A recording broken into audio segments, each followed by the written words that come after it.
Gino, you all set?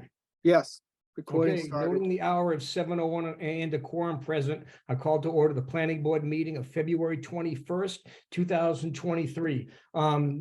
Basically, what's on the agenda is what we're going to be doing. We have a continuation of a hearing at 7:30. And other than that, it's all straight regular planning business. Has everybody had a chance to look at the minutes of February 7th? I have. Okay. Yes. I'm going to make one little change on page 3, where it says, Mr. Carlucci noted that the rules and regulations of the boards will also, and it said be cleaned up. I would like to change be cleaned up to better organized and incorporated into the town code. Is that edit okay with everybody? Works for me. Okay. Do I have a motion to approve the planning board minutes of February 7th, 2023 as amended? So moved. Do I have a second? That would be you, Rob. Well, I could second it, but I'd rather abstain from the vote since I wasn't at the meeting. You can still second it. Okay, I'll second it then. It's been moved and seconded. Any other discussion? Hearing none, all those in favor signify by saying aye. Aye. Chris is an aye, Frank is an aye, and Rob is going to abstain. All right. So I'm going to start with a brief and very quick discussion on the supposed warrant article for the Washington Street, Maple Street intersection. So I don't know how many people know this. We were going to be looking for a little bit of funding to sort of finish up that project. There was an earmark that we found out that we were unlikely to get in the transportation bond bill. And this was about 3 weeks ago.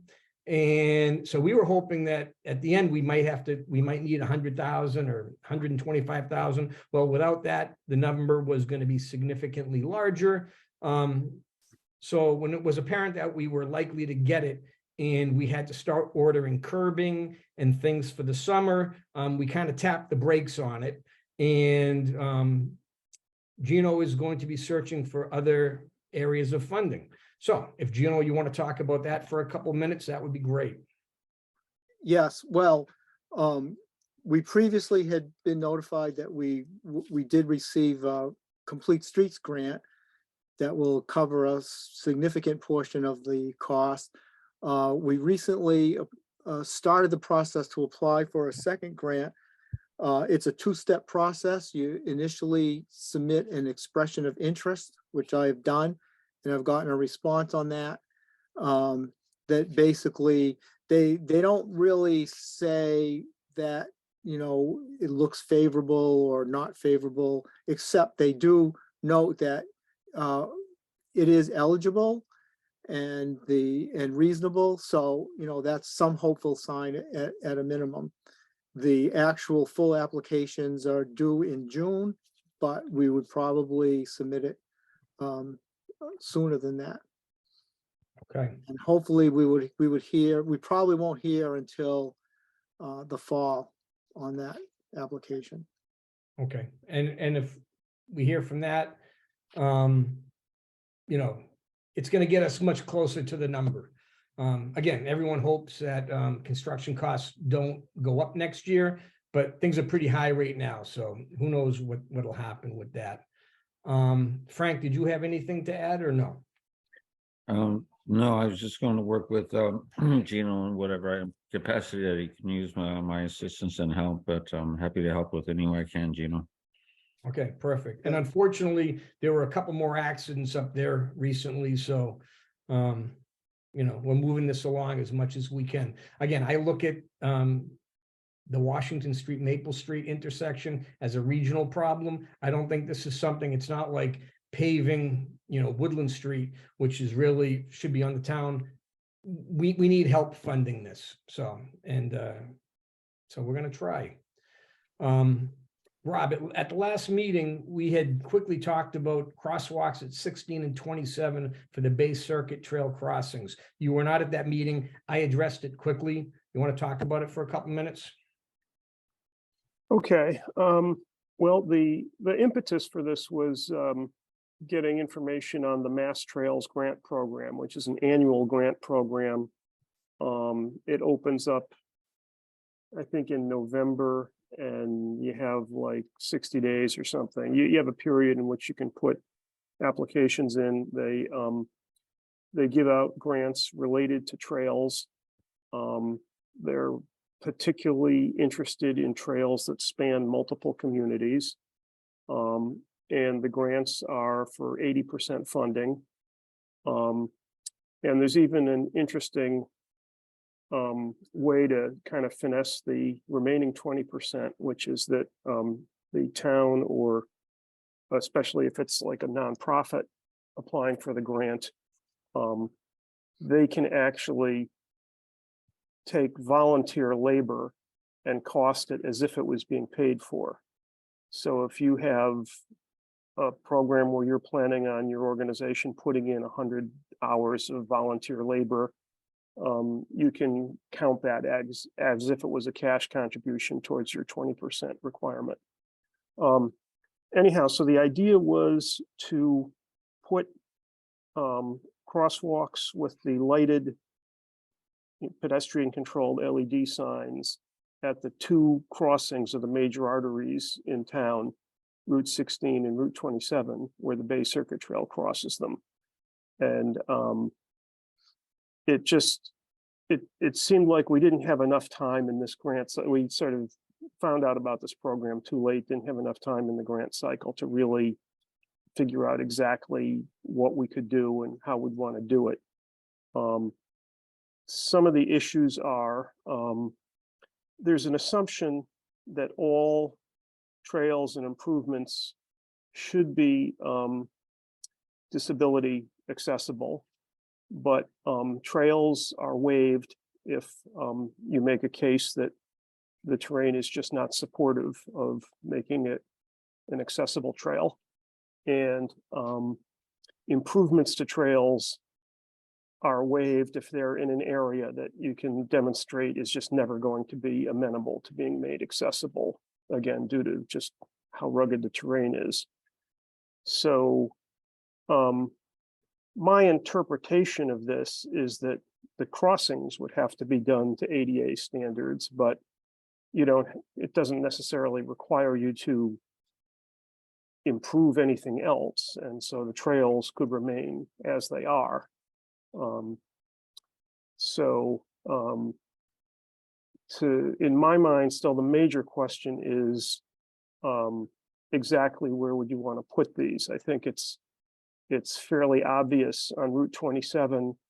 You have some latitude as to where the trail could go across, and you basically there's a curve in the road to the north, there's a curve in the road to the south, and you want to basically put the crossing equidistant between the two curves to give the drivers maximum sight distance to people using the crosswalk on each side.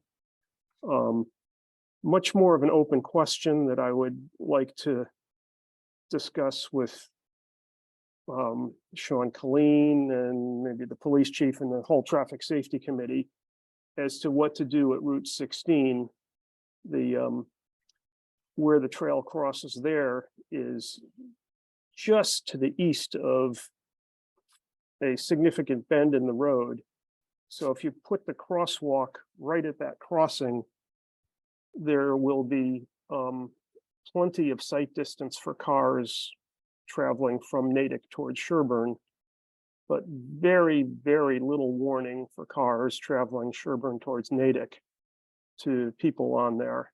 So you would really want to have people who think about traffic safety look at whether they want to put a crosswalk right there, or whether they would want to basically have the trail go along the side of the road down to maybe where the Pine Hill Access Road comes out and put in a crosswalk there instead, and ask people to make that slight diversion to get across the road at a safer point. And I think actually there's plans to put a traffic light in there, I think.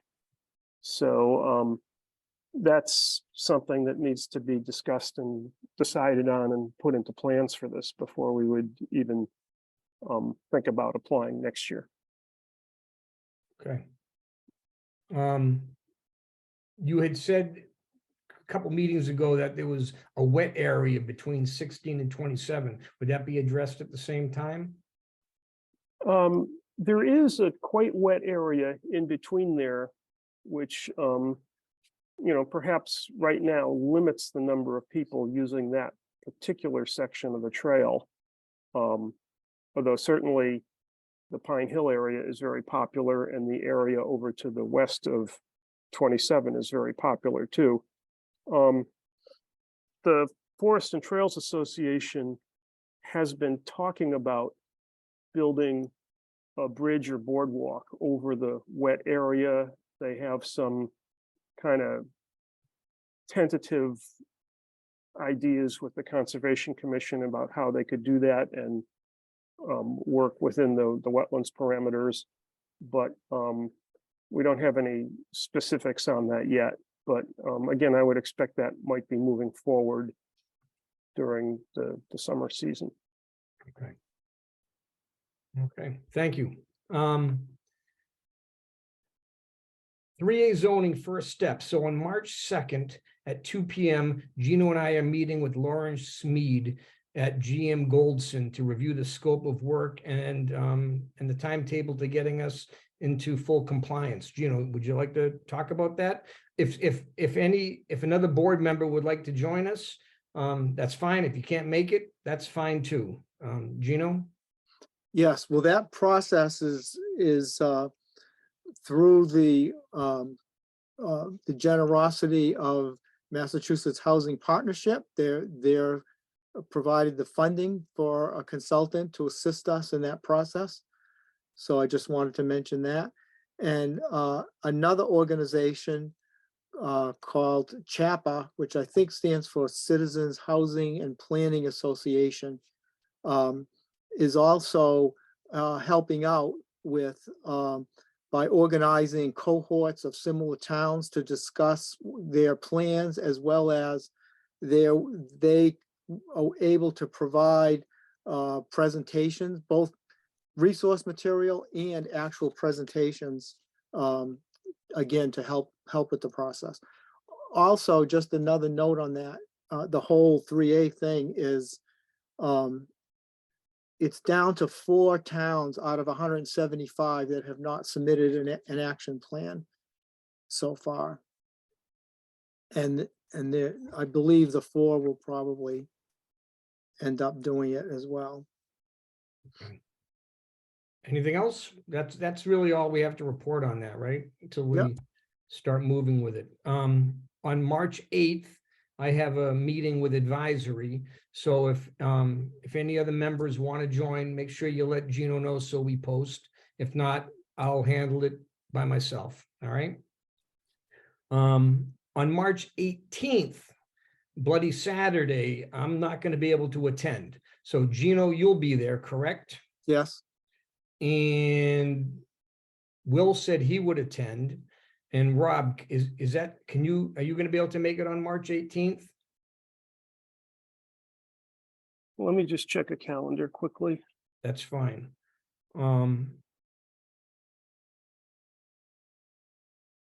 while he's doing that, Chris, do you want to explain why you have a conflict on the 18th? Yeah, there's a planning conference and I've been sort of waiting to see what the agenda looks like.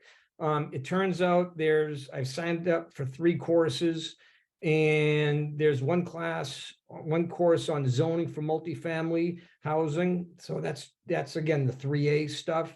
And they're having a roundtable on solar bylaws.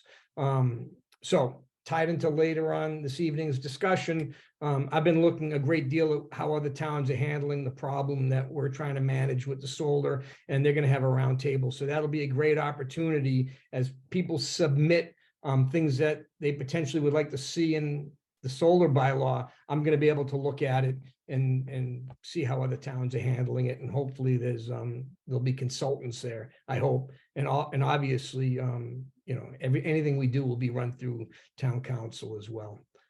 Yeah, so again, so I'm not gonna be able to make it on the 18th. Rob, how does your schedule look? Unfortunately, I'll be traveling that day. I'm not available. Okay. So Gino, it'll be you and Will. Okay, sounds right. good.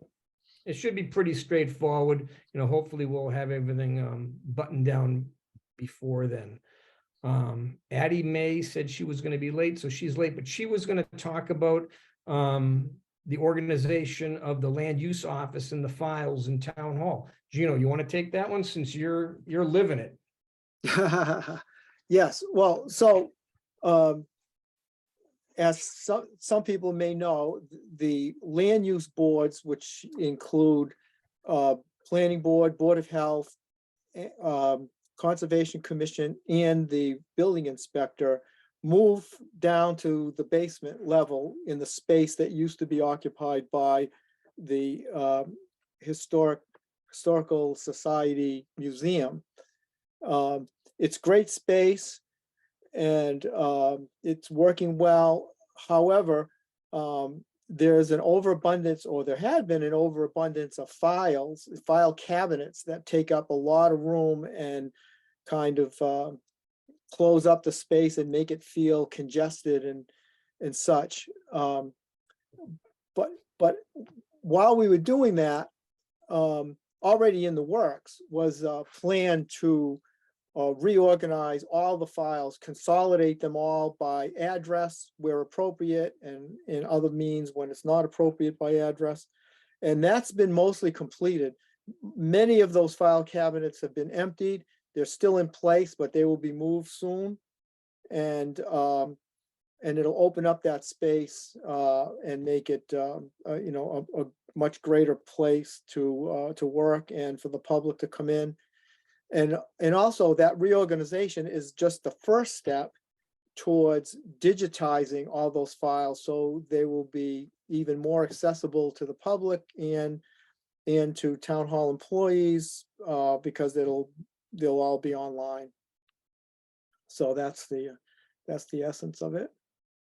All right, thank you. We have 10 minutes before 7:30. Gino, do you have anything else to report?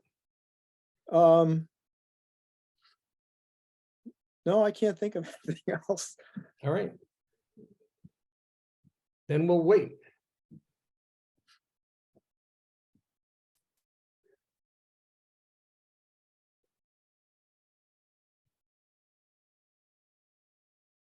Long, awkward 10 minutes.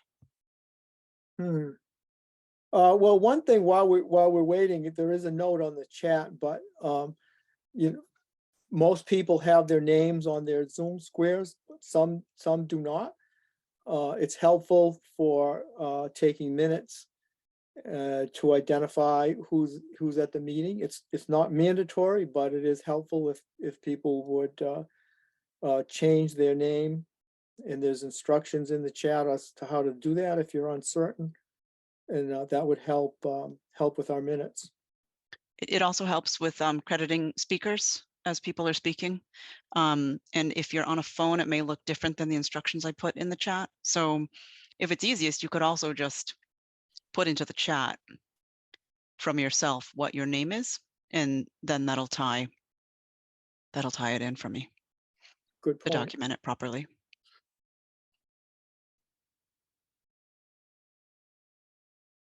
So that would include anybody that also just had their first name and not their last name, right? Correct.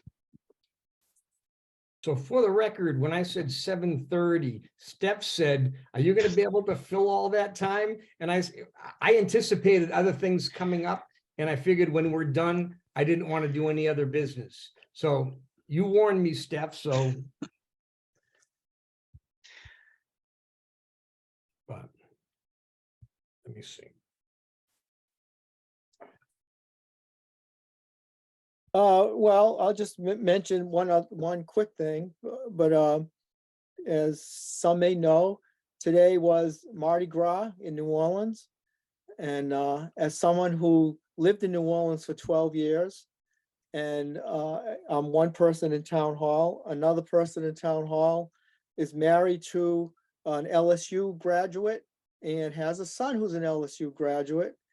And a former town administrator used to make regular trips to New Orleans. So we started a tradition among town hall employees about 20 years ago now, to have a Mardi Gras lunch on Mardi Gras Day, although in honesty, many days it did not happen on the actual Mardi Gras Day, but today it did. So we do have that that little tradition. Did you eat the cake, Gino? Well, I actually, usually I'm the one who provides a king cake that I order from New Orleans. I didn't do that this year. Another thing I used to make or provide was bread pudding. So I decided to do that this year. I made a nice little bread pudding for everybody. And everybody brought all kinds of food. It was a fantastic event. No beads though, right? Some people were wearing beads. Nobody was throwing them. So what's the story behind the king cake? I always forget about how it originated, but the way it works in New Orleans, and people may know that the king cake, it's a round cake with a hole in the middle, and it's colored with purple, green, and gold, the Mardi Gras colors, and it has a little plastic baby inside. And in the workplace in New Orleans, somebody will buy the first one at the beginning of Carnival season, which begins January 6th. And whoever gets the baby is responsible for buying the king cake for the next week. Usually it's like a weekly thing. So that's how it works. And you'd be amazed at the people who will do everything to avoid getting that baby so they don't have to buy the next cake, and they'll wait till somebody gets it, or they'll try to peek underneath to see if they see it. But it's fun. And it's delicious cake too. And there's like 3 or 4 bakeries that do a really good job with it. So last year Will got the baby, right? He did. So he stiffed us. He never bought us another cake. Well, he may have stiffed you, but unbeknownst to anybody, a king cake showed up at town hall today, and Really? he's the likely suspect. Oh, that's great. So that will actually be available in the morning if anyone wants to drop by town hall. Have a nice little piece of king cake. Did anyone get the baby today? No, because we did not cut into the cake today. Oh, you didn't? No, because we didn't know it was coming, and there was so much other food. We thought it best to just hold off, and people can have it with coffee in the morning. All right. Well, thank you for filling 5 minutes, Gino. So in that vein, we had shrimp Creole, which is a K. Paul's recipe. The first time I went to K. Paul's restaurant in New Orleans was back in 1985, and both Kay and Paul were alive then. And I had Kay autograph the book, and she wrote, "Good times, good memory, good food." That's Cajun, Kay Prudhomme, and so we made their recipe of shrimp Creole with the spicy rice. Not quite the cake, no babies in there. Yeah. Well, Jeannie Guthrie made a fantastic jambalaya. It was really awesome. I took some home and had some for dinner again. Well, unfortunately, Chris Owens passed away this year. So this is the first year in like 91 years that she hasn't been at Mardi Gras. And I danced with her 10 years ago. All right. I wouldn't know about those clubs on Bourbon Street. I never hung out down there, Chris. So I'm not sure Well- what you're talking about. Well, she was something. She was something.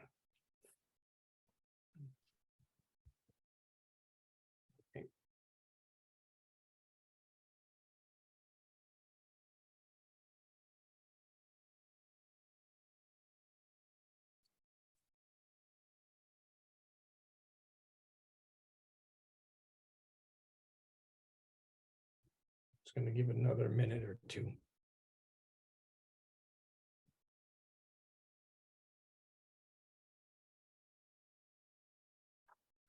So that conference that you're on March the 18th, is that a full day affair? Yeah, there's 2 courses in the morning, break for lunch, 1 in the afternoon. If you'd like to go, Is that in person? excuse me, Is that in person or is that Zoom? that's in person at Holy Cross. So if you'd like to go, I'm happy to drive. Yeah, let me check my calendar. I'll let you know. Yeah, just let Gino know he has to sign us up for it. Perfect. It's in our budget. It's $100 a person, but it's in our budget. $95 a person, but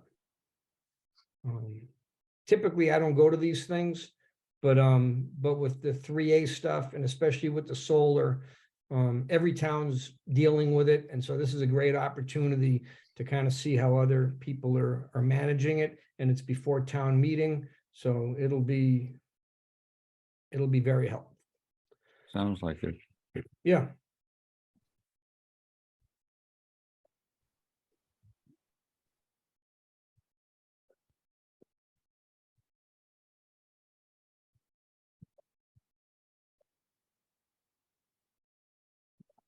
So I think subsequently a few more people have joined the Zoom. Do you want to put out that announcement again?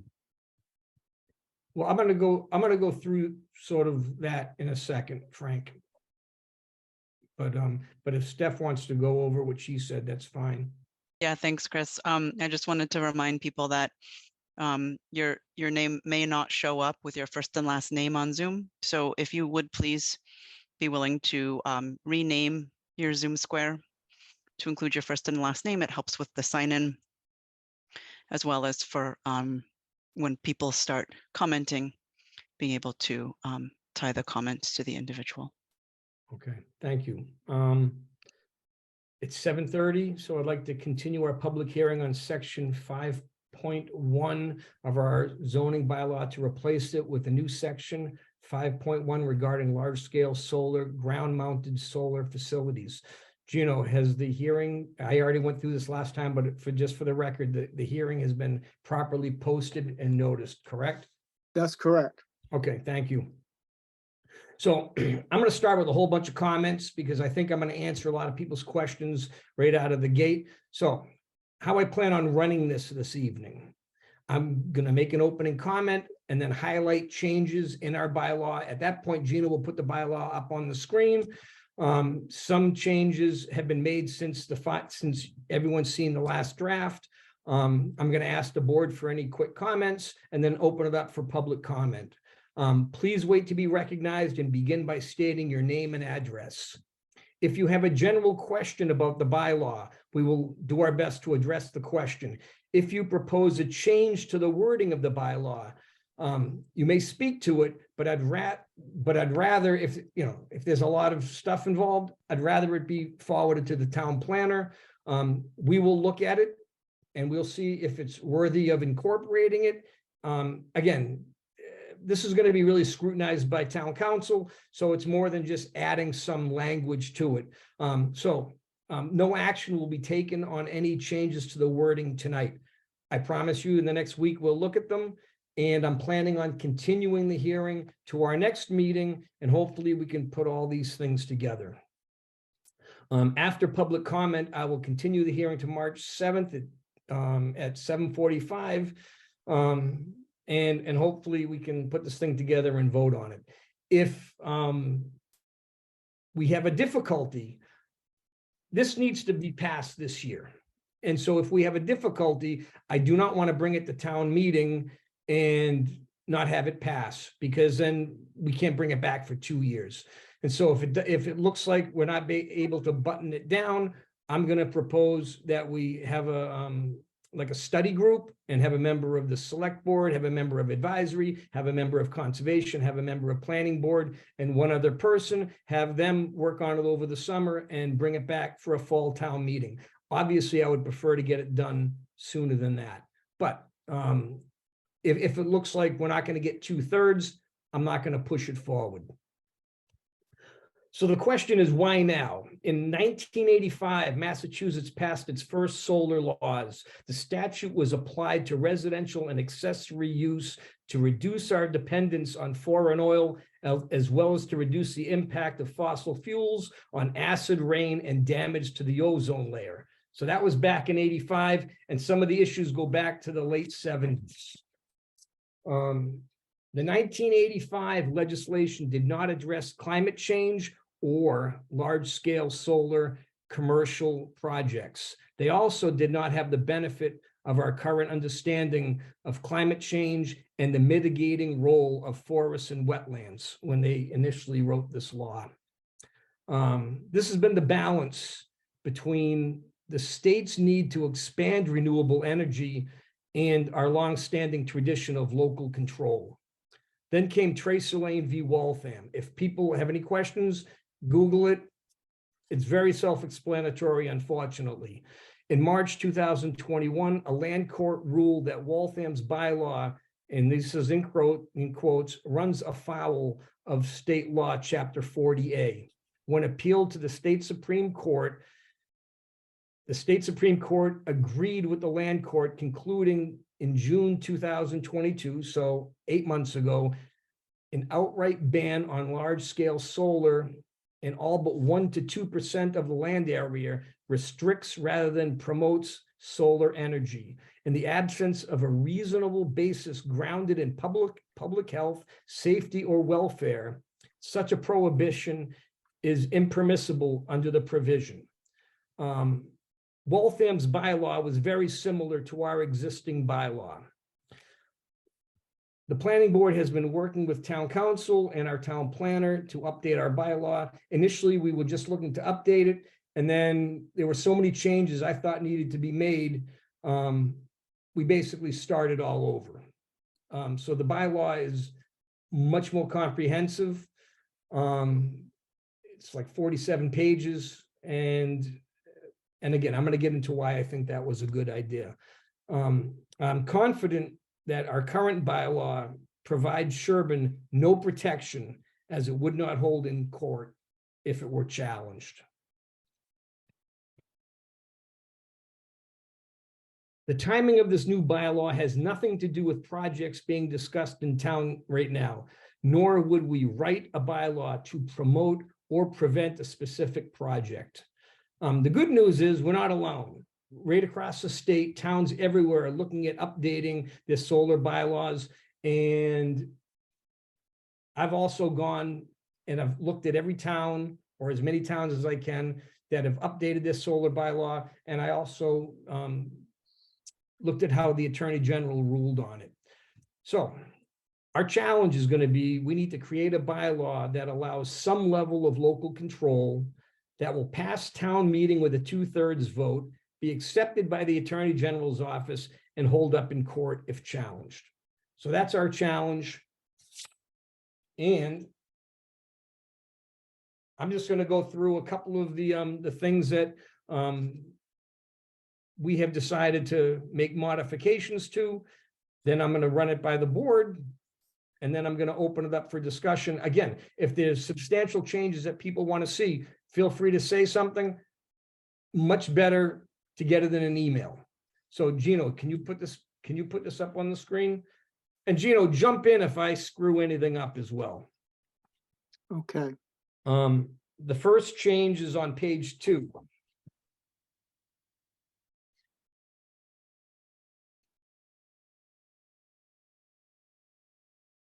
Under definitions, Chris, could you put 1 second? If once Gino gets to the page, if you could just Okay. make it a little bit larger, zoom in a little bit, the bottom right, you could zoom. There you go. So if you can put the pointer on, again, some of these are small changes, some of these are significant. So under 5.10.3, midway through the paragraph, it says may be subject. As of right, development may be subject. I would like to change may to shall.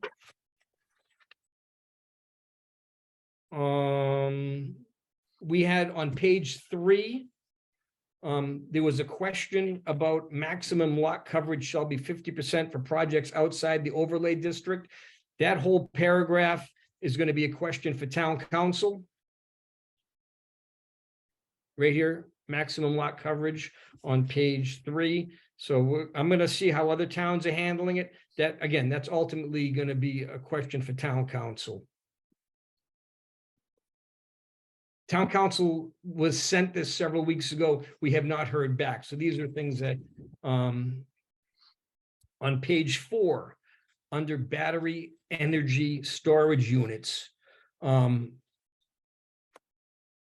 Basically, what we didn't want is these storage units, and if are large. I mean, they're like massive containers. And we didn't want someone to say, we're setting up a solar array and then have these humongous containers there. So we were trying to limit the storage capacity, basically the number of these large boxes. So again, that is something that we need to check, whether it's proper or whether it's legal to limit that. And again, that'll be a question for town council, and I also want to see how other towns are handling it. On page 6.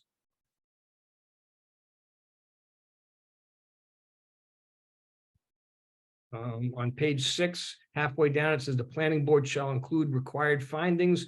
It will consider in its approval or denial, and it says of a permit. It should say of a special permit.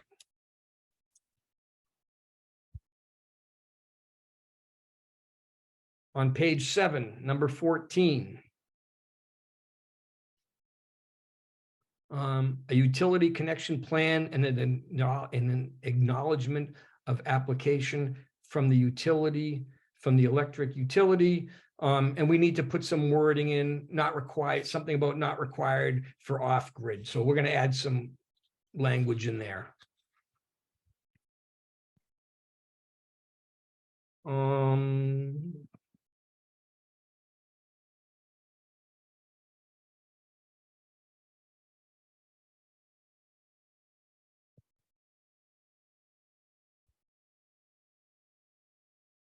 On page 12, under fencing, where it says, if installed, such fencing shall be no more than 10 feet tall and shall be placed at least 6 inches off the ground. And again, 6 inches off the ground is so critters can run under it, 10 feet taller so we don't have this big, enormous fence. I also want to see how other towns are handling that language. I happen to like it, but we're going to see how other people are handling it and what town council thinks about that. On page 13, second paragraph, where it says planting of the vegetative screening shall be completed prior to complete connection of the facility. Plants shall be maintained and replaced if unhealthy by the owner operator of the facility for the life of the facility. We'd like to add some language for bonding if it's done out of season landscaping. So we're going to add some language. So if they finish the project in December, they're not being held up waiting for things to grow. On page 15, under vegetative plantings, plant and animal management, midway through the first paragraph, I'd like to strike in no or minimal mowing. And the last paragraph on that page, mowing may be done to retain natural functioning of the landscape. I'd like to see that line scratched as well. On page 16, where it talks about herbicides and pesticides, that stuff's already regulated by the state. I thought it made sense to put it in there. Unfortunately, Belchertown this year tried to put in something very similar. The Attorney General's office said, can't put that in there. So that whole paragraph has to go. And again, unless town council tells me something different, you have to go by, and again, you know, we have the benefit of seeing how the Attorney General's office ruled on about 15 towns in the past year. The mitigation for loss of carbon sequestration in forest on page 17. We're going to rework that paragraph. What we were trying to do in that paragraph is, earlier we said you can only use 50% of the land. Well, if somebody wanted to use 60%, then what we were thinking of is, well, maybe there would be another piece of land somewhere else, and we would sort of make a deal with them, and it would be working with conservation. So we have to clarify that language so it's a little clearer, and I also have to see if legally it can be done.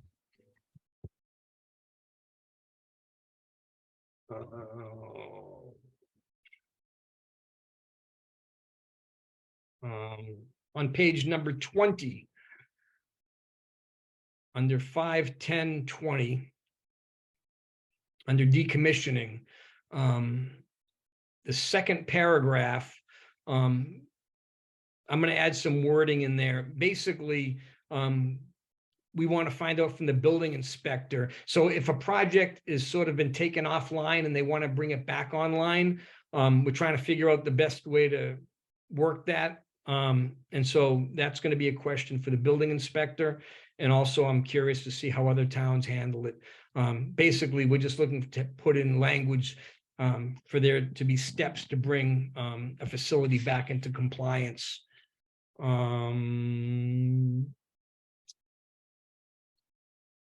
On that same page, item D, the very bottom, it says any site that was deforested for the facility shall be restored to encourage native tree growth, including the planting of seedlings. If necessary to establish growth, the cost of plant replacement shall be incorporated. So we're going to add some wording. So let's say they don't want to plant trees and they want to just have a field, or they want to, you know, have a farm there. We're going to add some wording. So it sounds like we're forcing them to plant trees. And obviously that's not what we want. We just don't want an obliterated landscape when these things are decommissioned.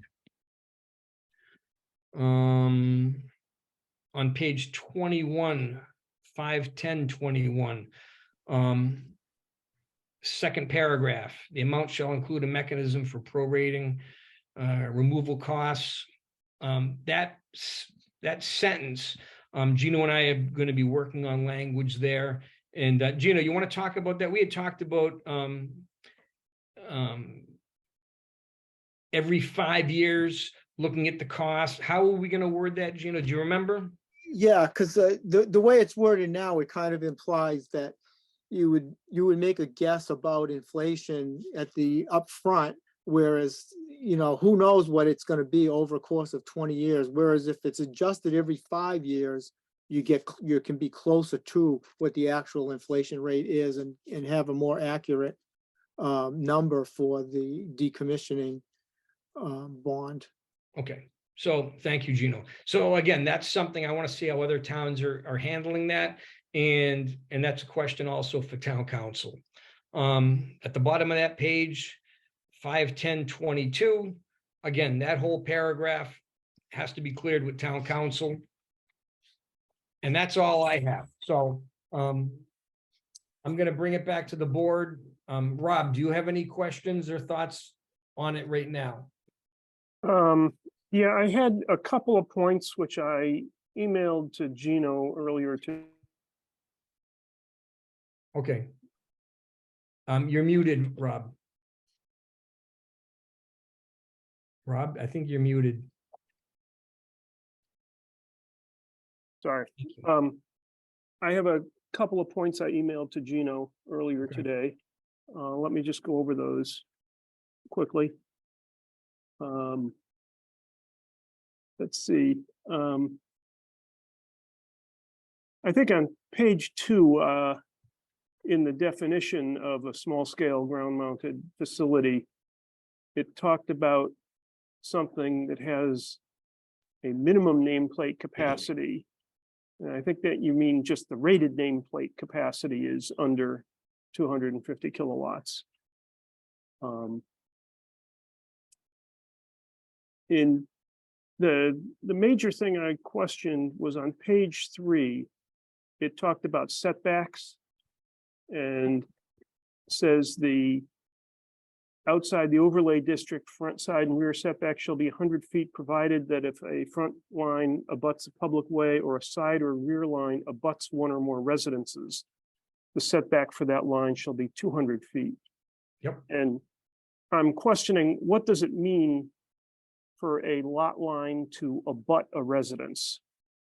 If there's a residence right next to the lot line, if there's a lot with the residence on it next to that lot line, but the resident is 150 feet away. Okay. It wasn't clear whether the intent was that the setback should be the greater of 100 feet from the lot line or 200 feet from the residence, or Okay, well, I'm going to let Gino answer that. My interpretation of that is if there was just woods behind it, 100 feet would be fine. If there was a residence to one side of it, we wanted the greater setback. Gino, would you comment on that? Yeah, that's pretty much it. But like, as Rob is pointing out, what if, I think we just need some more clarity on Okay, whether there's an existing residence there and how far away it is, and that sort of thing. Probably needs to work on this, the wording a little bit. okay, so Gino, we'll work on that. Yes. Rob, did you have anything else? I was just also going to mention the same paragraph you brought attention to on page 4 about the battery energy storage units. Yep. And it says how the storage capacity shall not be larger than that required to provide electricity at the maximum power output for a period of 24 hours. And there's a question mark there.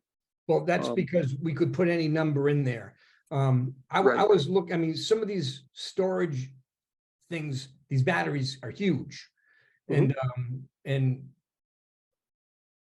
so we were trying to avoid having these massive boxes. Again, as I said, I have to check the not the legality of it, but the properness of it. And I will Right. find out.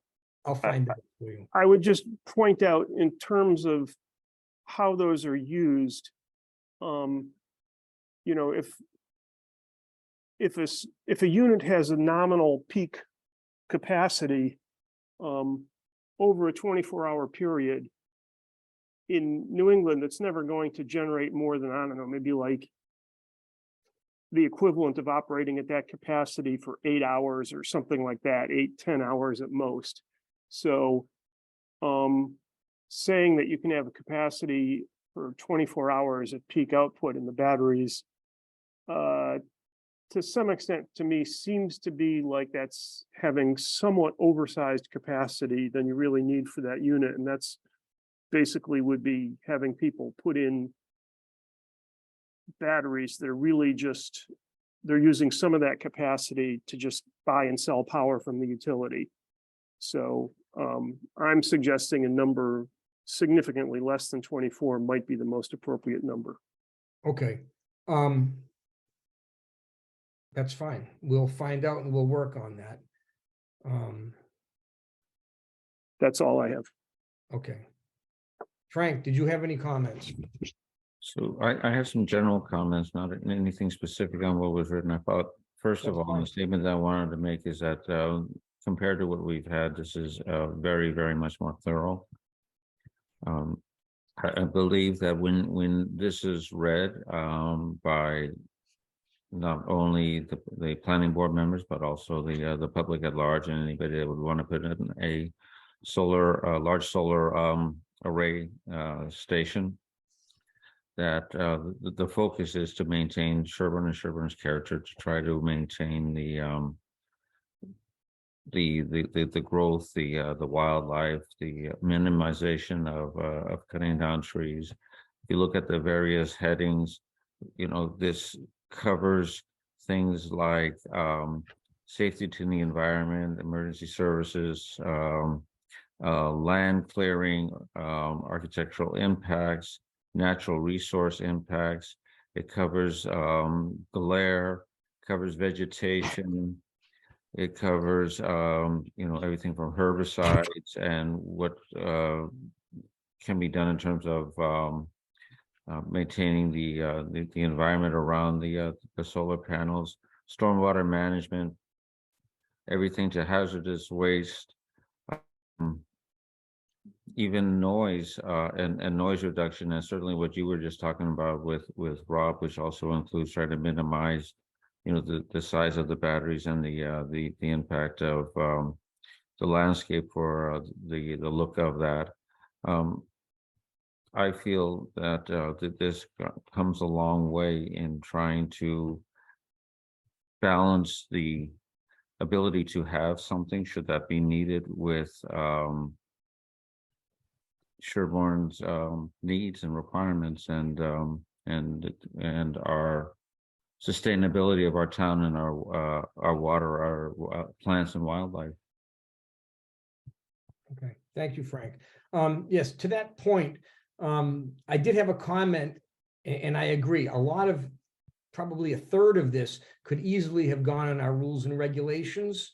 I specifically wanted everything in the bylaw, because if we take some things out and we put it in our rules and regs, we can change it at a meeting. Where I wanted the town to feel comfortable with the wording of it, and if we change anything about the bylaw, we have to go back to town meeting. So again, even though there are parts of this that don't necessarily have to be in the bylaw, I thought it belonged here. So let's open it up for public discussion.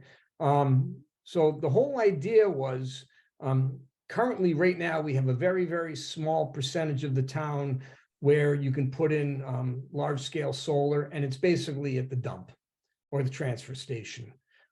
Again, as I said earlier, that would not hold up if challenged. And so we wanted to make a larger area by right, and the board thought that doing it under the power lines by right would be a good place to begin. The land's already disturbed and somewhat denuded. Yes, there are valuable things in every habitat, but saying no to every piece of land will not get this thing passed. Anywhere else in town, and there may be other locations, would be by special permit, and that would be a site-specific review. So that's sort of the direction that the board decided to approach with this. So let's open it up for public comment. If someone has substantial things that they want to add, please send it to Gino. We will read everything. We will try to incorporate it if it makes sense. If there's something that doesn't make sense and you want an explanation at our next meeting, I'll be happy to address it all. So, Gino, you're going to be in charge of who's up first, right? Yes, Richard Robertson raised his hand first. First of all, though, should I keep the text on the shared screen, or what would you like to do? I would keep the text on, so if there's specific things that people want to talk about, we can go right to it. Richard. Thank you very much. Richard Robinson, 117 Mill Street. A few questions. I saw the map, but the map doesn't have dimensions on it. What is the width of this overlay district? Does it vary from point to point? And that's the first question. It would be nice to specify that. Second of all, I am wondering, just from my own knowledge, who owns the land under these power lines? Are these all individual property owners, or is some of it owned by utilities or indeed by the town? And I assume that answers the question, who would have the opportunity to develop these large-scale arrays? And then following on that third question, given the setbacks, has anyone done a calculation of how much power generation would actually be possible to install, given the tight, given the large setbacks and the tight property lines that there are in so much of Sherborn? Those are my questions. Thank you. Okay, well, I can answer the last question. No, we don't know how much would be generated. But Gino, can you answer the first two? Yes, the answer is almost the same for both. It varies. The width of the right of way of the easement that Eversource has is not consistent throughout the town. It does vary, and same with the ownership. Eversource does own some of the parcels, and on other parcels they have easements across it. Okay. Now, Michael Lesser was next. well, I was going to say to Richard, if you have any other questions, forward them to Gino. We'll get an answer for you. Thank you. Michael, I saw that today you sent a very nice email. I just saw it this evening. Oh, yeah, no, I was in such a hurry, I didn't even word it right in the first sentence. So I left out a word that makes it silly, but whatever. I'll just do some general things. Okay, please, go ahead. I guess I'll start off, I sent you some specifics, some of which doesn't make some sense, might have already changed, but I guess I'll comment hearing about the battery issue, start with the last one that you guys were dealing with. I'm actually would try to make a pitch that we don't want to constrain battery storage. It's going to be an important part of a better grid down the line. And so that I don't mind. I mean, I see Rob's comment about that. Are we allowing a business of battery storage and doing some arbitrage or whatever financial game play, market playing? But part of me is feeling that we will need battery storage on the grid and that we might not want to constrain that. You might want to think in terms of, if you're worried about visibility or taking up too much space, we might do it some constraints by percentage of the project there, or something has to be somehow visually dealt with, that you maybe think about some other way. I'd have to think too, but I feel like we should not impair battery storage, given I think the need for it. So I would suggest not doing what you guys are thinking about. But you, okay, that's fine. Do you understand why we put it in there, what we were thinking of? I assume you're trying to do it some cosmetic, or it's a business, or how it appears to others. Correct. Size of those things. All of the above. Now my question to you, Michael, is would you be willing to sit down with me and work on that wording and see if we could figure that out? Sure, I'd be happy to do it. I'm not quite sure, but right, it's mainly a matter of how you, rather than bounding it by some kilowatt hours or this or that we bound it in some physical way, maybe. And so, but whatever, we could talk about that. Separate issue. I'll just move on since we could deal with that separately. Another issue, a general principle is, obviously it's troublesome to have forests cleared for ground mounted systems. And the state is trying to disincentivize it, but obviously it can't always be done. I guess in terms of where you have the mitigation, I wonder if we could introduce the concept of calculating the amount of estimated carbon stored in the forests that are going to be cut down, which can be standardized based on various forestry approaches, in order so that the mitigation that we're looking for is in some way quantitatively similar to what they're cutting down, as opposed to this sort of some forest area that's sort of a generic term that you don't know what the quality of that or a forest is.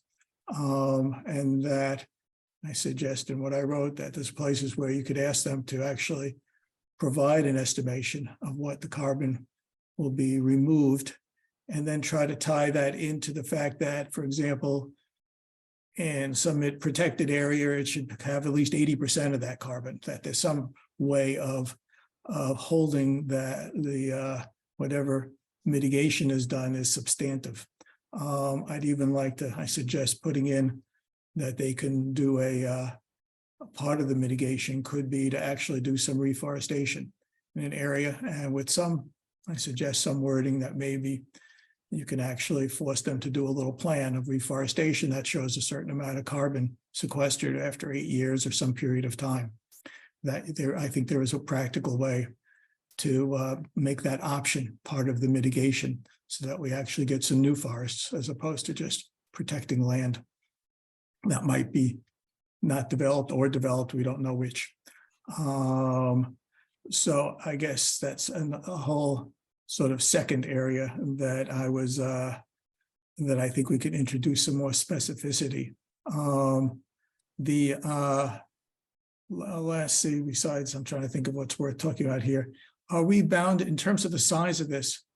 Is there some reason we're sticking at 250 kilowatts versus 200 kilowatts? In terms of the scope?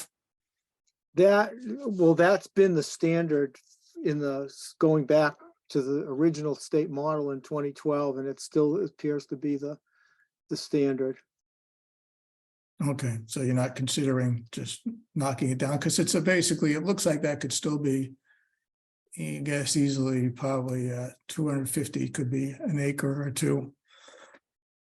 And whether we want to deal with stuff that's even a little bit, that's still a significant amount, but whether that's something, I don't know if it's one more legal burden that we don't want to throw a monkey wrench into this, but whether you consider going to a slightly smaller scale in terms of overseeing that.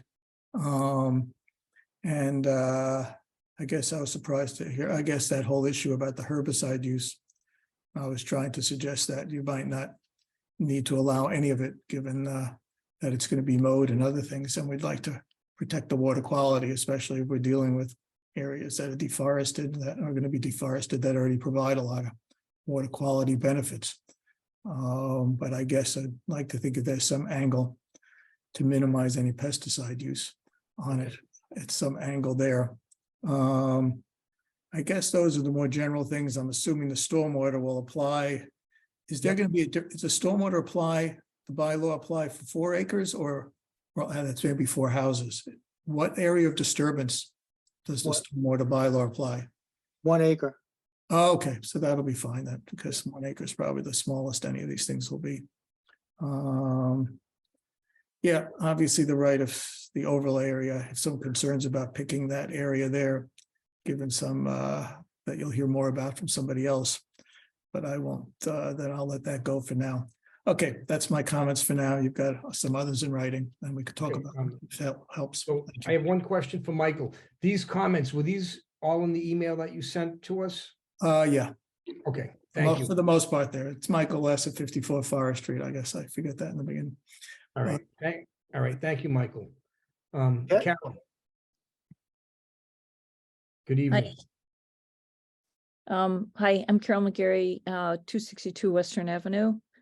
I did send you a letter summarizing my concerns about this. The biggest concern is the habitat value under the utility corridor. And I think that it's very common for people to think the utility corridor has been disturbed and it's a degraded habitat. In fact, that's not at all true. These utility lines have been there for 50 or 100 years. And the utilities have worked very hard to protect the wildlife and habitat protection under power lines. And in fact, if you look at Eversource's land management statement, they say through careful vegetation management, a process known as integrated vegetation management, our rights of way provide valuable habitat for a variety of rare and specialized species while protecting the system from ingrowing vegetation. We offer work in partnership with government agencies and wildlife biologists, and they go on to talk about that. So I think to understand the utility corridors, you can't look at them and say, oh, there's no trees, therefore it's not good habitat. The other thing to know about them is that what they are is essentially, it's called shrubland habitat. The utilities have kind of created a shrubland environment because from time to time, they don't want the tall trees, so they'll, cut back the tall trees. And Mass Audubon, in their guidance about solar facilities, specifically says that they should be preserving open lands for grassland and shrubland dependent wildlife, many of which are in decline in Massachusetts and are of high conservation concern. And I included the link in my email so you can see the original research that led to this. I mentioned the fact that we've been very lucky that Ted Elliman, who used to be a resident of Sherborn, has continued to do a very detailed botanical inventory at the Barber, which includes the power line corridor. And he said it's the most botanically rich and diverse place he's seen in Sherborn. And he has also been on all of our other conservation lands. He's been in town forests. He's found a large population of rough-leafed aster, which is watch listed, and many other uncommon native plants. He brings groups from the Native Plant Trust for botanical studies. He mentioned that Mass Audubon brings groups under the power lines. In my letter, I mentioned the fact that because it's shrubland habitat, there are birds like the prairie warbler, which I've heard myself calling frequently under the power lines, that we know nests there. And it's considered a tier 1 conservation priority by Partners in Flight. It's listed as a watch list species by National Audubon Society. I don't want the town or anyone to feel like we have to make these choices. Should we cut down forests, or should we destroy this valuable shrubland habitat? But I also want to make sure people understand that this is very valuable habitat. I do understand the planning board, when it set out to do this, probably just thought, well, this is not particularly valuable, and this is some place we don't have to worry about it being disturbed, but that couldn't be farther from the truth. So I just, I sent this letter to inform the entire board about this. The other thing that it is used as, it's used for recreation. It's wildlife connectivity. It's basically a 4-mile long corridor. And many people have commented on seeing things like black bears out there, all sorts of other, critters of all kinds, ranging from snakes to amphibians to, everything. So, I think that's another concern, is the recreational opportunities, as well as the fact that it's a wildlife corridor. A couple last quick things I'd mention, I think there may be other people who will bring this up, is that, I did a kind of back of the envelope calculation that if you assume that it's generally about 200 feet wide and 4 miles long, the total square footage, or the square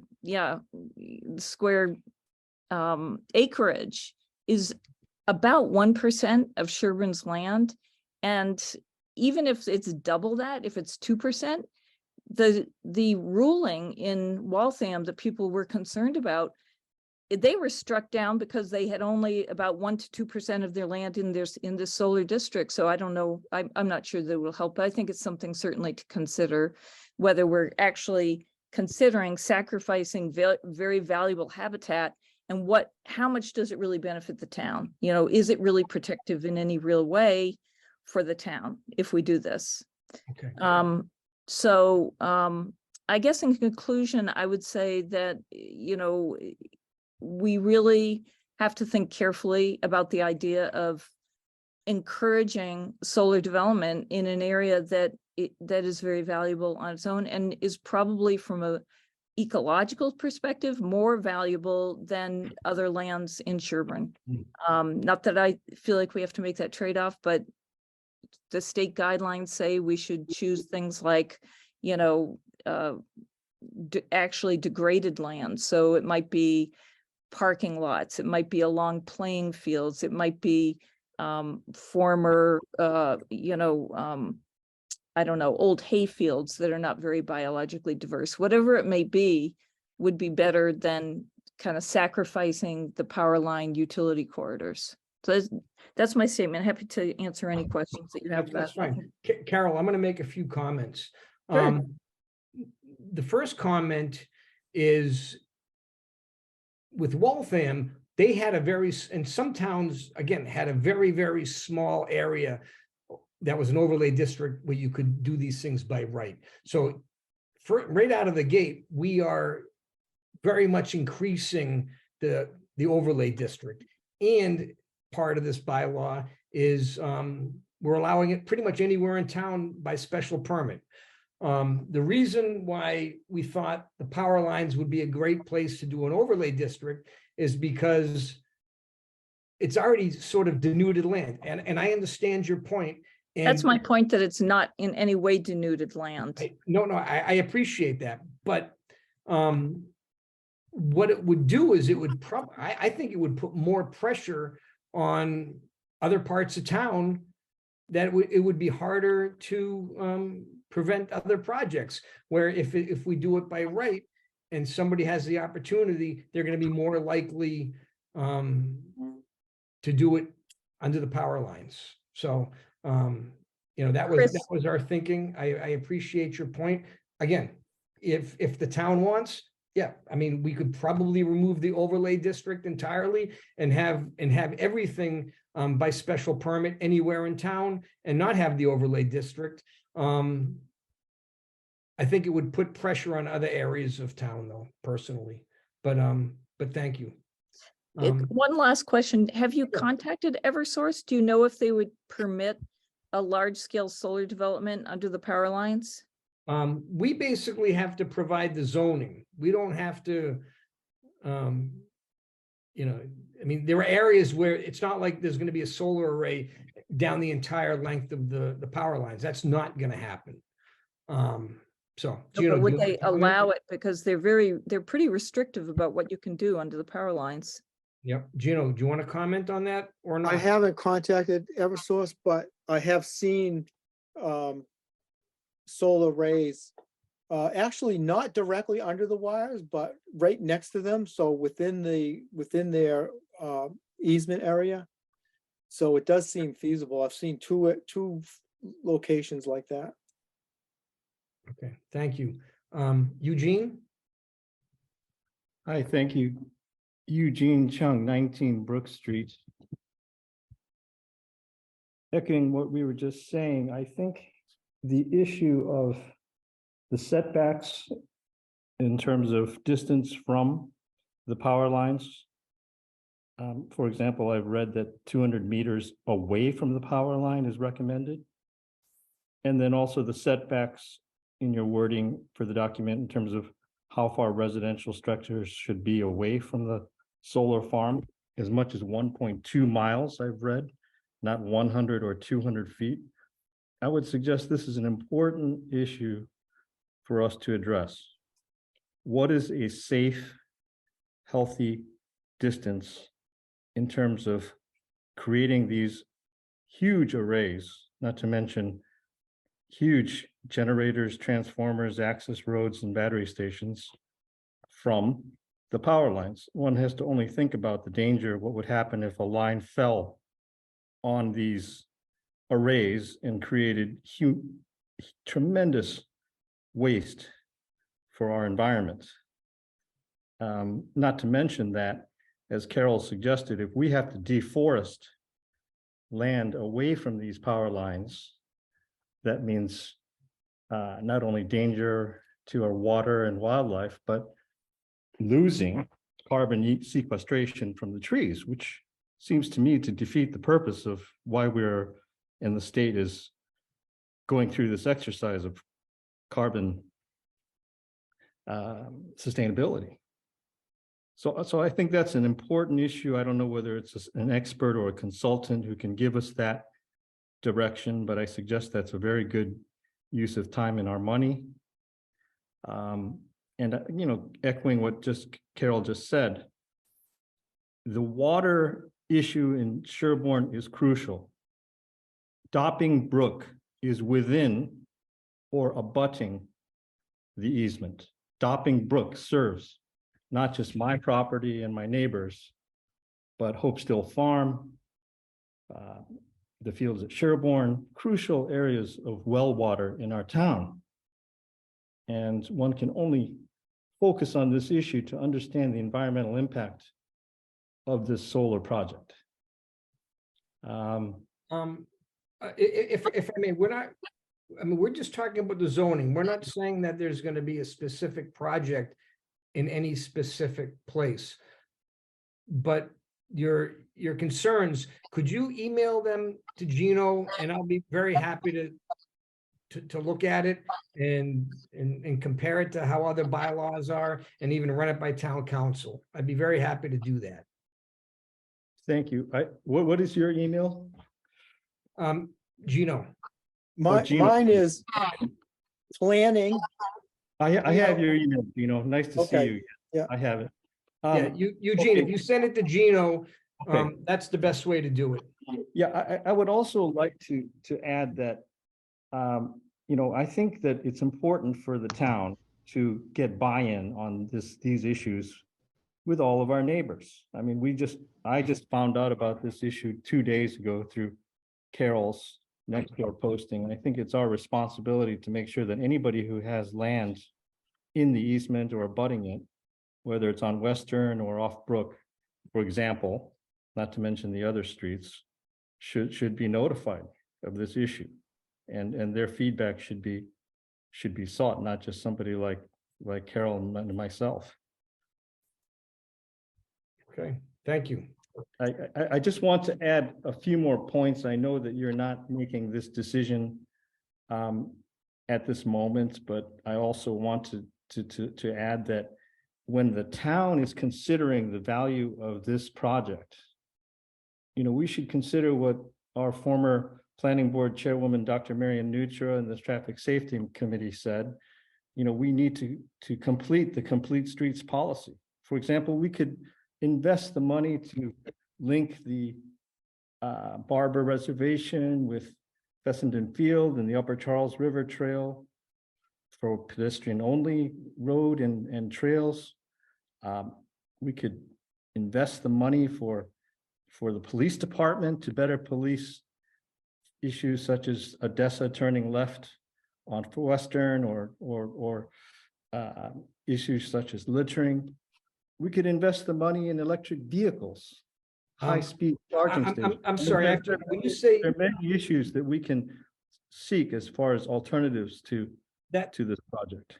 Eugene, that's fine, but when you say we should be investing money, what does that have to do with the warrant article?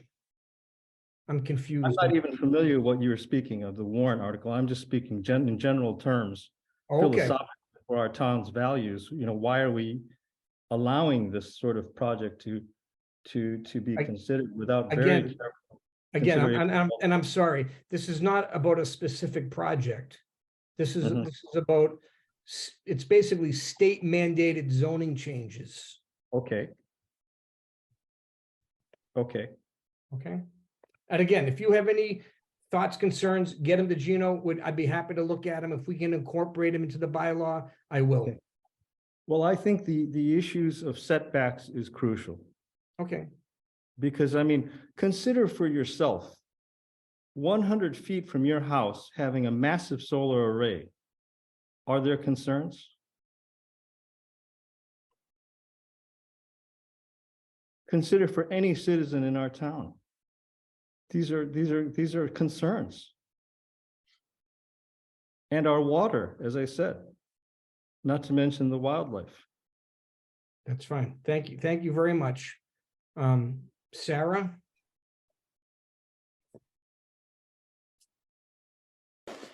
Hi, Sarah Frederick, 270 Washington Street. I'm mostly just reiterating the concerns that were put forth before. The property lines are very complicated. I know that we own up to the easement and then this other little notch of property on the other side. And I don't fully understand the way that the easement and ownership works there. So I think we could get into some very complicated legal issues that are beyond my expertise, but should definitely be looked at really closely in writing. That's fine. Town council is going to look at all this. And again, it has to get through the Attorney General's office as well, Sarah. If you have any, And those, if you have any okay, specific, I'll email. yeah, if you have any specific things, send them to Gino. We'll be happy to look at them. We will address everything as reasonably as we can. Michael? And it's just the distances are very, very close. I'm one of those like 100 feet people, and I understand that there are lots of other people's land that go across. But I also want to say that, I walk every day in that area with my pets, and it is not denuded. I don't think that word denuded should be used for that area. It's full of deer and all kinds of fisher cats and coyotes, which are not necessarily my friend, but and plants, low-bush blueberries growing wild, all kinds of habitat is there, as Carol already said. There's also a lot of wetlands there, and our wellhead, which we already feel very threatened by the doings in Holliston right across the border that we can't do much about. I understand. The challenge is going to be, would you rather have forests cleared? I'm not being sarcastic. I'm just asking the question. No, I understand the dilemma. I think it's very difficult. We have to do something. We don't have a choice. So we're trying to manage it the best way we can. I'm just being very honest. I mean, we're just looking for the best place to do an overlay district. Michael? Yeah, I held back on the overlay to hear some others first. I guess it's hard to figure out. Maybe you can comment more about, you say whether you could have a bylaw without an overlay, and to what extent that would pass legal muster. I guess is the dilemma maybe. No, it's actually not a dilemma. It would pass. You could do it. Towns have done it. The issue is it's going to put much more pressure on other areas. What I guess I would say is that, I guess I would comment to that is that it's not clear to me that it would push the pressure there, or maybe what you might want to do is refine the overlay district, because there are parts of the power line area that one might actually say are denuded, such as when you look up stretch from Coolidge Street there, you can see areas you might want to be more refined in this use of just saying the power lines. And there might be areas, I can't remember what's behind the farm off of Sunshine Dairy Michael, I'm not going to do spot zoning. But I'm just saying it's not a matter of spot, but whether it's still chunks of it that are much longer, that are still longer, that are a little bit different than the areas along Western Ave, that you might be able to refine. The areas along Western Ave are that is not as and maybe have more abutters to get this thing also resolved.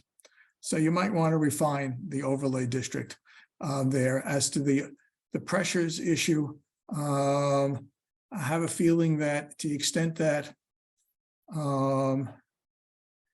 I mean, some people might not be happy even with 100 feet, even if this is not in the overlay district, which I'm gathering would be the little tricky point. But that I'm not sure that these areas anyway, to the extent that people want to do it, that they might be easier to do than a forested area in some cases anyway. It might be closer to things there. So I'm not so sure that not including some of this in an overlay is going to transfer to a pressure to other areas. What your argument is it's not clear to me that would. Well, it's not an argument, it's a proposal. Well, I think it's an important issue to decide what are the incentives for being in different areas. and whether not having an area that we're making attractive will put the pressure on other areas. I'm just not so clear that, given maybe some of the ease of working in the overlay, under the power lines, might still work anyway, even if they're not part of the overlay district, is all I'm trying to put on the table for you to consider. And so the idea that it's going to free up the pressure from cutting trees is, I'm not sure how strong an argument that is for having this overlay. I'll let it go, other people talk. Okay, thank you. Brady. You're muted. That's okay. Hi, Brady Locke, 46 North Main Street.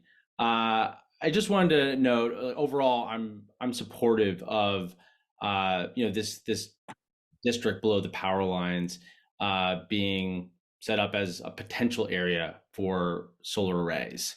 I'm curious though, because it strikes me that this is very much about a balance and understanding that the district would be set up so that it would, I guess, we'd be in like compliance with the state to some degree, and that setting it up would counterbalance to a certain degree a lack of control of being able to set, these being required to have these solar arrays in other places. Is that correct? Or could you explain a little bit more like the balance there of like, if we don't set up this district, what the impact is and what the result would be? We have to be in a position where where the town is promoting solar. Yeah. And if you don't promote it, you have to have a real good reason, or you might as well not even have a bylaw. You just let people come in and do whatever they want, because that will end up is what will happen. So, we're trying to put standards in place, but we're trying to encourage certain things in certain places. That's what zoning is. And so by doing that, you end up gaining more control as opposed to losing control if you don't, meet these standards. Correct. Is that correct? Correct. And so if, let's say, this was not possible, it was shot down, what would be the alternative? If what was not possible. You mentioned like setting up zoning elsewhere, like spot zoning is, I think you referenced, not wanting to do that. Well, okay. So what I meant by that is I'm not going to take if parts, and again, I'm not going to speak for Michael, but it's hard to take an area like that and say, well, these 5 acres will do it, those 2 acres. And then basically that's very hard to zone something like that. Yes, you can do it. Are we going to do it in the next month? No way. Either way, not every single person is going to be happy. Some people would love to see not a single solar array. Some people don't think we should, have affordable housing. But guess what? The state says we are part of a greater community and we have a responsibility to fulfill our obligation. So unfortunately, a lot of what planning is it's a regional thing. And 2/3 of what we do are Sherborn issues and 1/3 are regional issues. And the state is sort of puts that on us. And I don't want to put a bylaw forward that does not hold up if challenged. Period. And believe me, I've read 20 bylaws that have been written since the Tracer Lane decision. And there's been a lot of them that the Attorney General's office has said, nope, you can't do that. Nope, you can't say that. So there's been a tremendous amount of thought that has gone into this, probably hundreds of hours. And again, we still got to get 2/3 at town meeting, because if we can't, then you can't bring it back for 2 years and the town will be very vulnerable. Right now, if somebody challenged our bylaw, it's very easy to say, well, hey, the Tracer Lane decision was only last June. we're working on it. The courts would probably say, let's give Sherborn a break because every town is dealing with this. If in 2 years we're not dealing with this and somebody wants to put in a project, we will have no bylaw to protect the town. Did I explain it? Okay. Yeah, that was great. The only other item I'd say is just noting that, technology is moving quick with solar, and, making any restrictions on, capacity might not stand the test of time. If you can generate more power on smaller arrays. If something changes in 5 or 10 years, then we'll look at the bylaw again. I mean, a lot of this stuff that's in here is very, very standard stuff. Okay, Great. Thank you very much. Carol.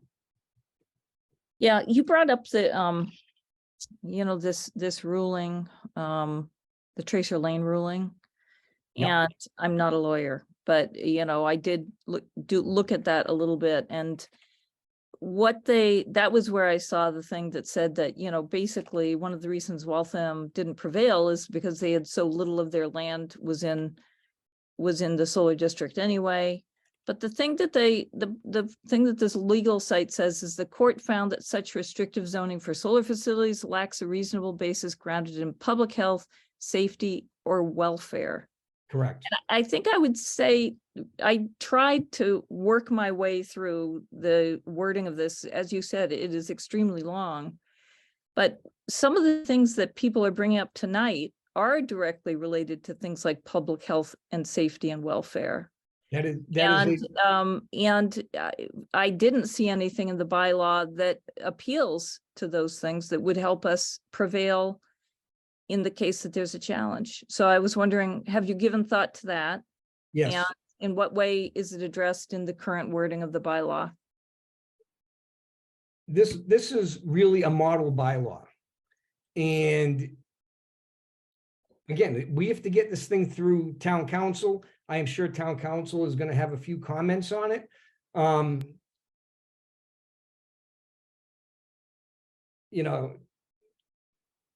Regarding the public health, welfare, and safety, some people said, oh, well, we can prove that for Sherborn more trees leads to better public health. That's a very hard bar. That's a very difficult standard to get through. And I think it's a position that you can't defend. I think this bylaw as written puts us in a strong position. And again, I know you're concerned about the land under the power lines. I get it, but are there any other questions? Roger, please. You're muted. Unmute yourself.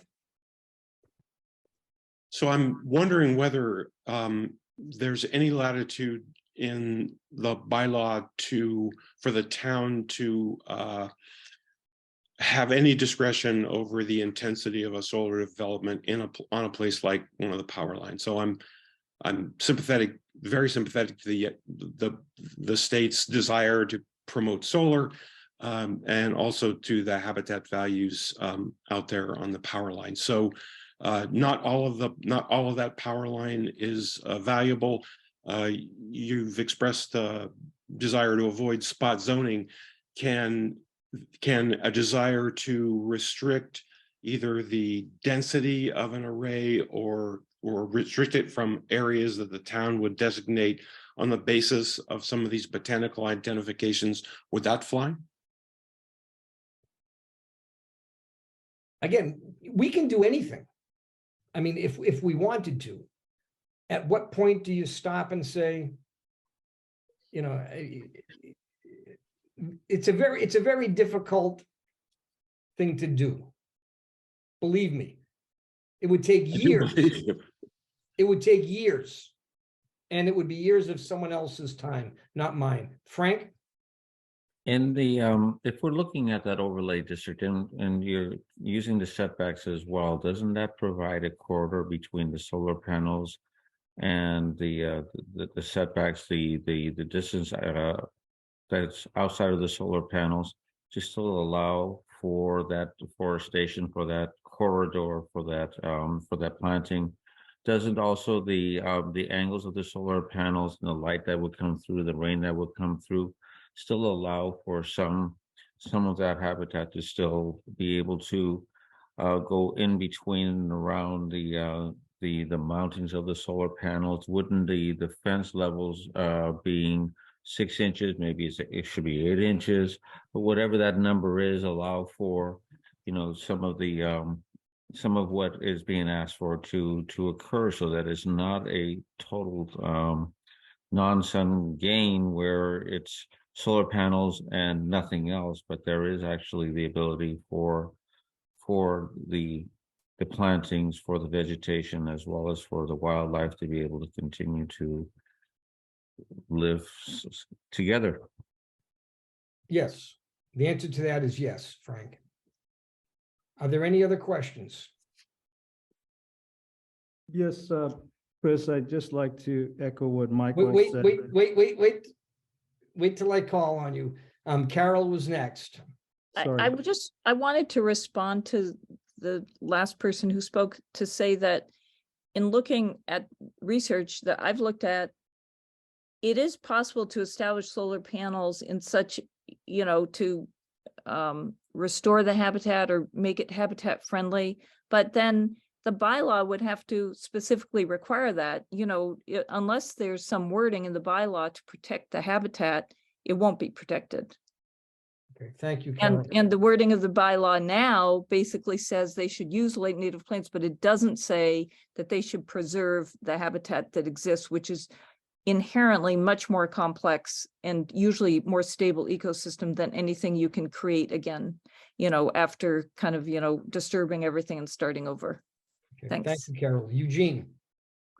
Yeah, thanks, Chris. I just like to echo what Michael said, that it and suggest that it could be reasonable and practicable to have spot areas that are excluded from this potential development based on objective criteria as we Again, discussed in terms of.